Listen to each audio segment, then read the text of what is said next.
बस बड़ा काबिल मजम्मत वाकया है। उस तरीके से वकला तंजीमों की तरफ से इसकी मजम्मत भी नहीं की जा रही। ये बताइए कि जब सीडीए की तरफ से कार्रवाई की गई तो वकला गर्दी की इतनी सारी मिसालें मौजूद हैं, क्या मुनासिब सिक्योरिटी का कोई इंतजाम नहीं था चीफ जस्टिस के साथ जो हुआ आज?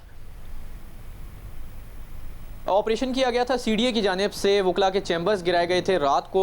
तो उसके बाद मुमकिन रद्द अमल से बचने के लिए आज इस्लामाबाद हाई कोर्ट में सिक्योरिटी को सख्त किया जा सकता था, मगर इस तरह के कोई इंतजामात नहीं लिए गए। और जब वकला ने चीफ जस्टिस ब्लॉक पर धावा बोला, तोड़ फोड़ की, चीफ जस्टिस के चैम्बर में घुस गए और ये तमाम तर सूरत हाल जब बेकाबू हो गई तो उसके बाद हमें इंतज़ामिया हरकत में आती नज़र आई। वहाँ पर सीटीडी एहलकारों को भी बुलाया गया, रेंजर्स एहलकार भी पहुँचे और उसके बाद मामले को जो है डिफ्यूज़ करने की कोशिश की गई, मगर उस वक्त तक बहुत देर हो चुकी थी क्योंकि जो वकला हैं वो बहुत मुश्तिल थे, वो नारेबाजी कर रहे थे, तोड़ फोड़ कर रहे थे। और उनका ये कहना था कि जो चैम्बर्स गिराए गए हैं उनके सामान को बहुत नुकसान पहुँचा है। जो उनकी फ़ाइलें थी, जो रिकॉर्ड था, जो क्लाइंट से उन्होंने फ़ीस ली हुई थी और उन्होंने पेश होना था मुख्तलिफ अदालतों में, वो तमाम रिकॉर्ड ज़ाया हो गया है। और ये बुनियादी वजह थी उनके मुश्तिल होने की। उनका ये कहना था कि अगर हमें मौका दिया जाता, कम से कम वो रिकॉर्ड समेट लिया जाता तो ये सूरत हाल इस तरह ना होती। लेकिन इस्लामाबाद हाई कोर्ट का एक फ़ैसला था जिसमें यह कहा गया था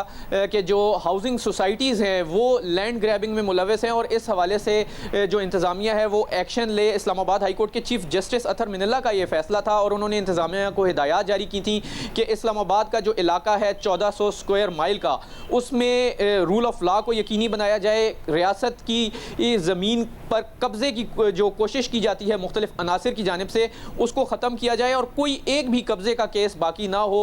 अगर रियासत की ज़मीन पर किसी ने कब्ज़ा कर रखा है तो उसको वागुज़ार कराया जाए। ये वो ऑर्डर था जिसको बुनियाद बनाकर ये तमाम ऑपरेशन किया गया है, क्योंकि जो चैम्बर्स तामीर किए गए वो इल्लीगल थे। और इंतज़ामिया का यही कहना है कि इल्लीगल चैम्बर्स की तामीर के लिए अगरचे कोई स्पेसिफिक ऑर्डर नहीं था, लेकिन जो जनरल एक ऑर्डर इस्लामाबाद हाई कोर्ट का मौजूद है, इन फील्ड है, जिसे अभी तक चैलेंज नहीं किया गया, जो सस्पेंड नहीं हुआ, तो उसकी रोशनी में ही ये तमाम ऑपरेशन किया गया है।